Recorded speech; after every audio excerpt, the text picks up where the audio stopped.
What's up, everybody? So I'm really excited about today's video. We have Jack UNESCO, who's an up-and-coming star for USA Judo. He's one of the higher level cadet athletes that we have, and we're probably going to see him on the senior national level pretty soon. But here's the email Jack sent me just to give you guys a little bit of update as to what I have to work with. I do personally know Jack. He's done some stuff for Project 2024 in the past. I haven't been able to coach him internationally, so to speak, but he basically says he was fortunate enough to compete at 2 European competitions in February, won gold at one, ninth at another, and basically what he wants me to do is analyze his quarterfinal match where he lost to the gold medalist. And from Estonia, and what he says is this athlete was left-handed and his favorite techniques were drop rote seoinage, Korean reverse seoinage, sumigaishi, and ouchigari, which are pretty standard as lefties, especially coming from Europe. I noticed he was always posting with his left hand first. Since I knew he was going to post with his left hand, I think I should have went 2-on-1 on his left hand and then pulled it across my body so I could have come down his back. That way I could have done sumigaishi or ouchigari or chimata. And you are 100% right, Jack. That's first and foremost part of the gripping sequence with lefties is don't ever let them post first. And if they are going to post, they're always to the outside, never the inside. And just as a rule of thumb when you're playing a lefty is you're either all the way in or you're all the way out. You never want to be in a middle ground because that's when lefties are the most dangerous. And with him being a drop seoinage player and a Korean seoinage player, you really have to make sure you're all the way in and nice and tight. If you even give a little bit of space for those hips to squeeze in underneath you, you could be thrown. And he sounds like a dangerous player because lefties that have really good drop seos against righties, it's really hard to stop because when you post with your right hand, that door is always opened on that side. So it's a challenge. It's obviously not one that you can't overcome. There are things we could do, but I'm curious to see how you approach this match just, in general. So here we have Jack in white over here on the left. Let's see what we got.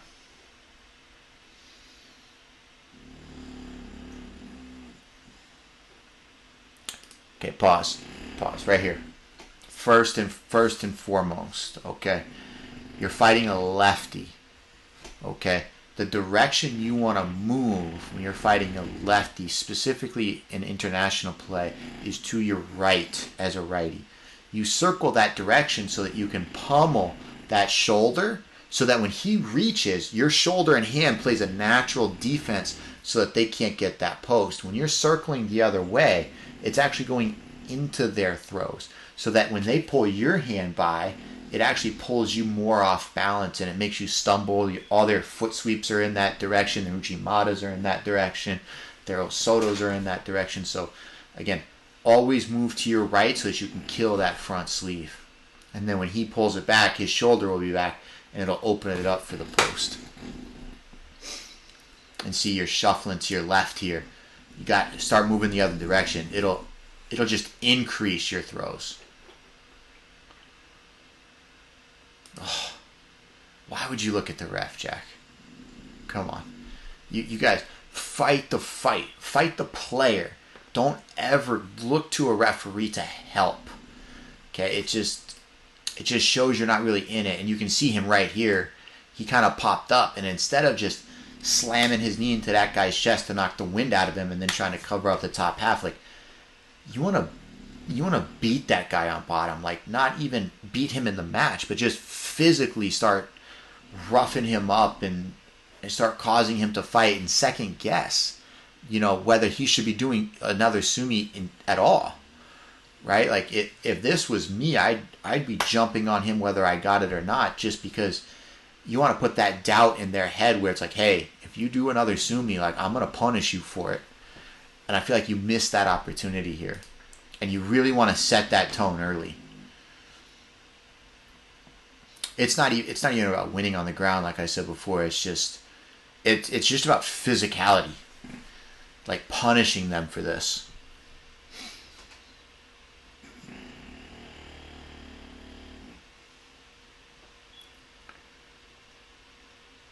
The left.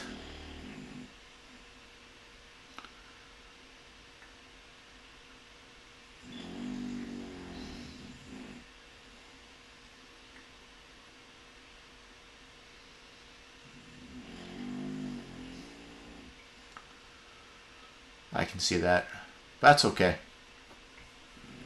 It doesn't really matter. He can't win on the Shidos anyways.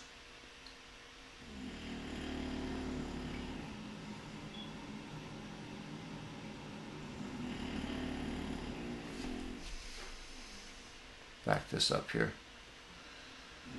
These little guys, they attack so fast. You gotta like rewind these things like crazy.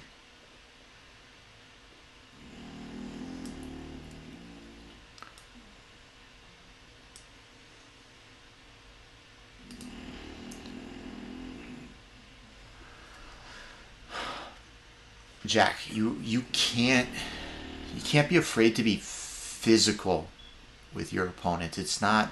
This is judo. It's a physical sport, meaning like you can't do things very daintily. I don't even know if that's a word. I might have just made it up. But you can't treat them like they're fragile. Like you want to let them know you're present and make sure they feel everything. Every time you touch the gi, you should be putting it on there with like at least a little bit of force, like knocking them out of the way, hitting them, pushing them, grabbing, yanking, so that they can feel your presence. And I can see that you almost look nervous here because, and for you guys watching this, what I'm looking at right here is this hand, and you can see when we play back this video that when that guy is posted pretty high on his collar, which is where he's supposed to be, and you can see your hips are back, and you're kind of just like trying to get it in there, like you're not like boom hitting his hand off and punching that hand in hard with any kind of real force. And I think by not doing that, it's setting a tone that this guy is in control, and it's not something you want to do. So I'm going to back this up just a couple of seconds so that you guys can see that hand and what I mean. Play it. You can see like it's just kind of like fluttering in there, and that guy never changed his grips, and he didn't have to do anything to maintain his position, so he was able to take that extra second or two to get the attack off rather than fight back to get to the position he had. And I think a little bit more physicality would have prevented that entire attack from ever happening, and I think you would have had a good opportunity to turn that into an ochi or something to counter. And see, you can see it there as well, where you kind of like push him away, and then you're kind of like trying to just get his hands down. You're not trying to actively go after him, and it's a tempo thing, right? Where once you start offensively, the ball just keeps rolling, where you can just keep being offensive, because the more offensive you are, the more defensive they are, right? And when you go in there and then he moves his hand out of the ways, when you don't just take that opportunity to grab the gi somewhere where you could use it and you back up, well, now it's his turn. And then you batter them away again, and now you can see that he's actually extending out with his hand here.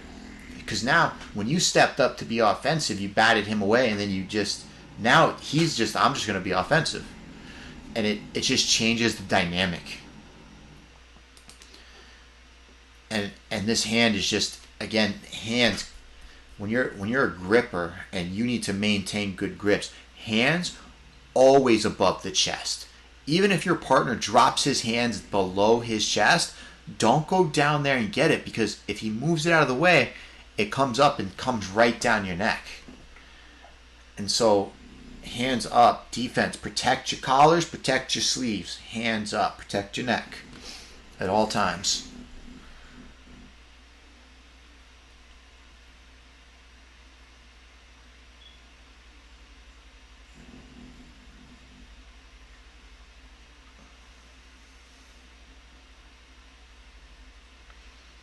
That was a dangerous shot.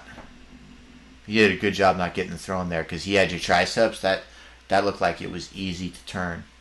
But you want to make sure you're disrupting patterns, specifically when you're competing, but also when you're training, because if you can't do it while you're training, it's going to be hard to do when you're competing. And so far, everything you've done has been like a shot. Like you've taken a shot and then you've backed out, and then you've taken a shot and then you've backed out. You haven't you haven't shown anything to go somewhere else. And if we back this up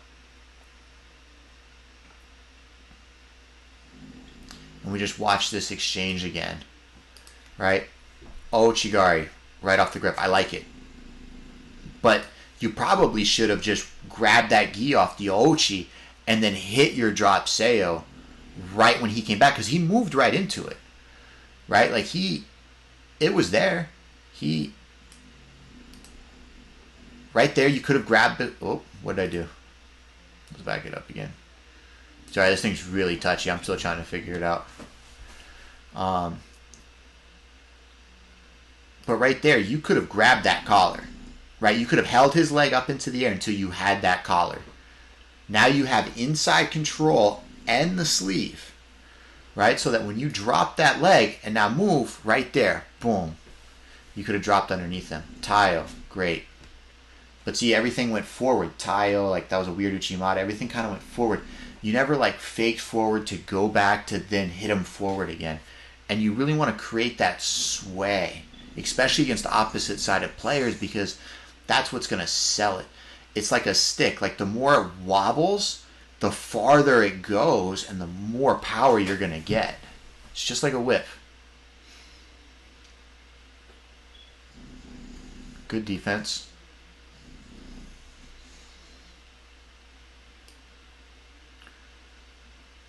But again, it all just, it comes down to confident gripping.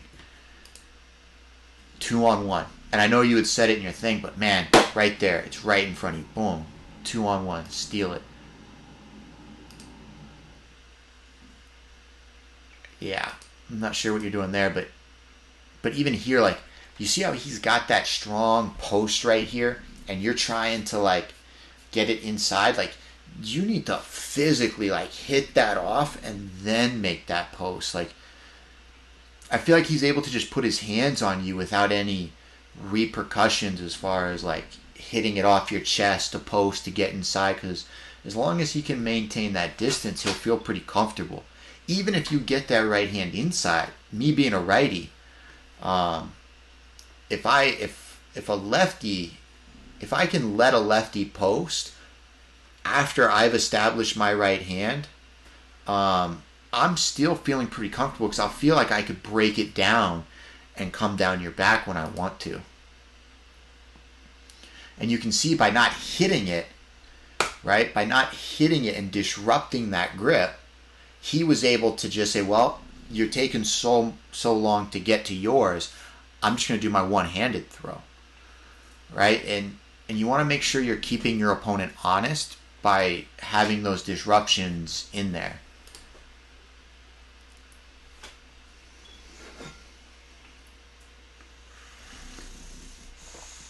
I could see that.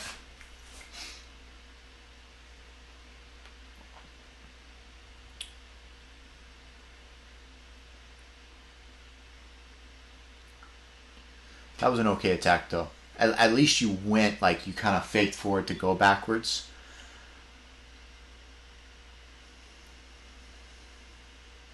There you go. Yes. Yes. Where has that been this whole fight? That's what you need to do. Like, you just mauled him. And that's what I mean by, like, when you put a presence on somebody, like, you just like, nah, like, this is mine. It shows. Like, he doesn't like it. It's not fun to have people do that to you.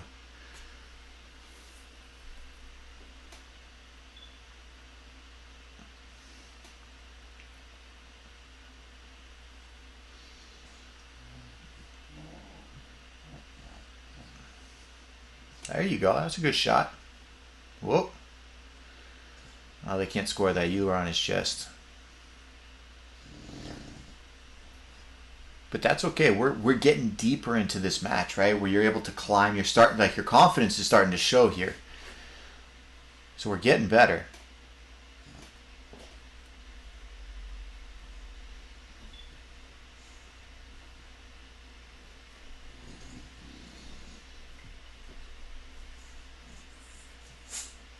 Hey, going for split the legs. I love it. Yep. There you go. There you go. There you go. bare your head. Oh, that should have been it. Match should have been over. Oh, man. Wait, I gotta go back and watch it again. Why didn't we get that? Why were you stuck? Why were you stuck here? You should have been able to just take that leg, your leg right here, your left leg, and just step around his leg, and then it's osaikomi. Like, you don't have to advance up the chest to finish this technique. Just like my Olympic quarterfinal, like, I passed his guard, and then they called osaikomi, and then I climbed up to the upper half. Maybe you just thought you had to do like a step or two in here to get it, but you could have just stepped out and pinned this kid. Should have been over. And it's opportunities like this that you can never miss. This is why learning how to transition and drill newaza is so important against the Europeans and the Asian style players, because they don't do it. And when they make bad attacks, when you do pressure them like you're doing here, it gives you these opportunities, and they're almost like gifts. Like, you're down 2 Shidos, and like, this should have been game over. I mean, I would almost, like, I understand you lose this match, but in the future, I would almost just pressure this kid to get him to do sumi, just to hit that technique and finish it next time.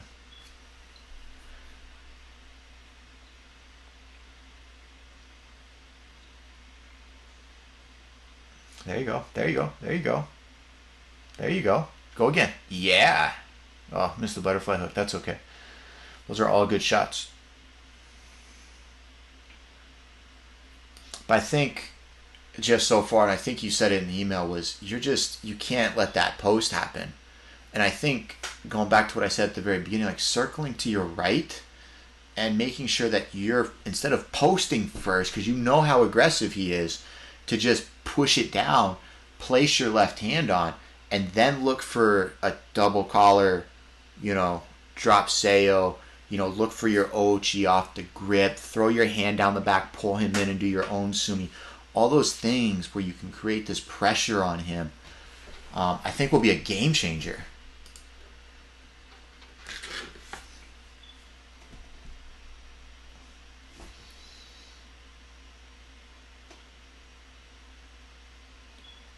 I almost...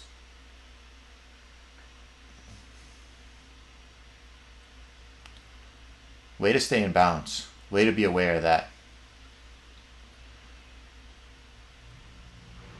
Oh, that was a good shot. Ah. Oh, the low Oochi. But this is kind of one of my pet peeves. It's not because what you did was wrong, but it's a mentality shift where when I attack for any reason, right? My goal is to either throw you or make sure we're on the floor. I don't like a middle ground. I don't like attacking and then leaving you on your feet, because as the attacker, it takes energy to try to throw somebody, and you're going to want that time to recover with a mate or a newaza or something. You don't necessarily just want to be on your feet, because it leaves you vulnerable for counters. And that's kind of what we saw here, where you hit him with a really nice taio, but he didn't hit the floor. Like, I would have loved to have seen like a taio, he stepped over it, hit him with the drop seyo. And I understand you have 2 Shido, so you can't take too many risks. But just in general, throughout the flow of the match, there weren't enough times where you brought him down after your attack. Like, if we go back here to the beginning on this exchange here, where you hit him with that Ochi and he didn't fall down, then you hit him with a taio and he didn't fall down, and then you did that and he didn't fall down. Like, there's a lot of like little exchanges where not enough is happening to bring you to the floor, where you notice like he's driving and bringing you down to the mat. To me, when referees, and again, I'm speaking on behalf of them, but as a referee, I only count attacks as like if I'm going to pass out a Shido when somebody falls down. So if you half come across Tayo and I step over, but then I do Uchimata and we hit the ground, I'm up 1-0. It's not 1-1. Your Tayo didn't do enough to deserve the 1. And I feel like that's how the refs kind of gauge it. If I attack and you hit the ground, and I attack again and you hit the ground, and then I attack again and you hit the ground, you'll get a Shido for stalling. But if you come across Tayo and I stumble but I stay on my feet, and then you come across Ouchi and I stay on my feet, and then I do a drop Seo and you hit the ground, it's still 1-0.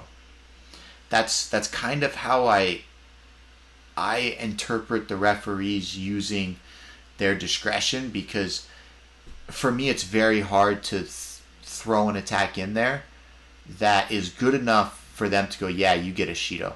Now, if you can do a bunch of them in a row where that guy is consistently looking defensive, then yes, they will get a Shido. But I find that is very difficult to do. Whereas if you had hit that Tayo and brought him down to the ground, or hit another Tayo and knocked him down to the ground, you can start to rack up those Shidos really quickly. And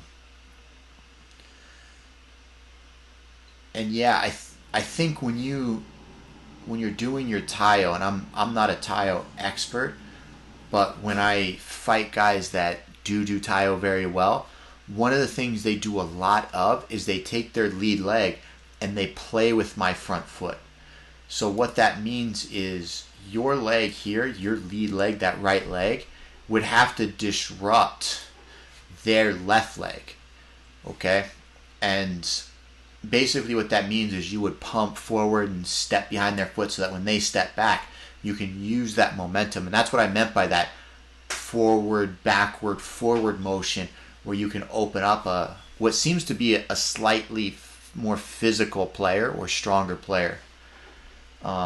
Being able to use your feet in that kind of dynamic, I think would help ensure that you could knock people down or potentially score, especially against the Europeans.